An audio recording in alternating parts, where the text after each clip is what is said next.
Hi, it's me again with Corel Draw tips and tricks. I've done this same pattern on a video before, but I thought I'd give you a little bit of help. 2x4 and 1 inch. So if we think about that, if you'll make a 2x4 box, so you have to have your ratio on lot.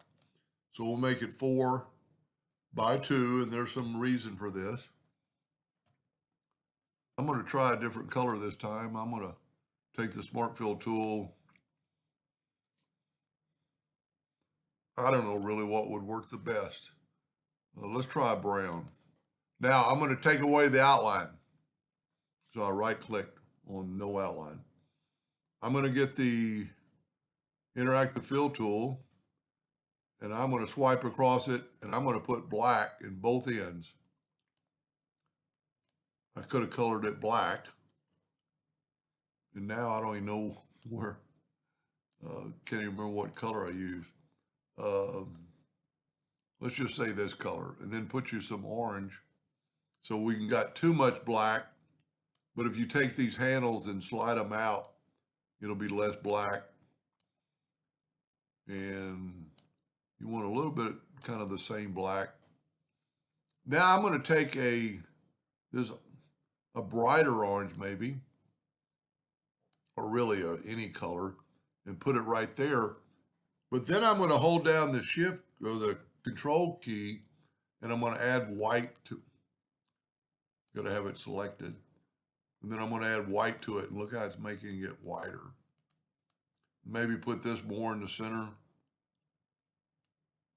and bring this out a little bit more now, give them a little bit of darkness. Now, because we're 4x2, the shape, I can control, and I'm going to set my duplicate distance on 1 inch. So I'm going to control D, and I'm going to rotate it 90 degrees. And then I'm going to hit the 1, 2, 3. I could have done 3, but there's a reason for this later. Control D to duplicate 1, 2, 3, 4, 5. And so now you could do 6-inch nudge, but it's so easy just to Control D, Control D, Control D. Now take all these and Control D and nudge down like that, and then over a couple inches. So you don't have to change the nudge. And then Control D, and if you hit it the first time, like that, and then Control D, Corel will take over.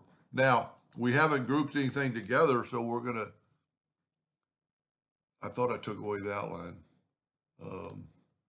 Because that, if you just take away the outline and don't actually take it, if you go up here and say no outline, which we could, those outlines are still there. And we'll prove that here in just a second. So I'm making it look more square. If I go to view and wireframe, well, they're not. They're actually went away. So we're good. A lot of times they won't go away. So we'll look at it under enhance. And then as always, you could take this and select it all, and then hold down your shift key and double click on the rectangle, and then that made a rectangle around your object, and then fill it in with black, object, order, back a page, and it really kind of shows that off.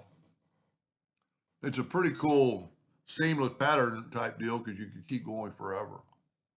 But think about next time you're making something like that, make it a certain size and a certain nudge and just stay with it. Anyway, hope that helped a little bit. Thank you for watching.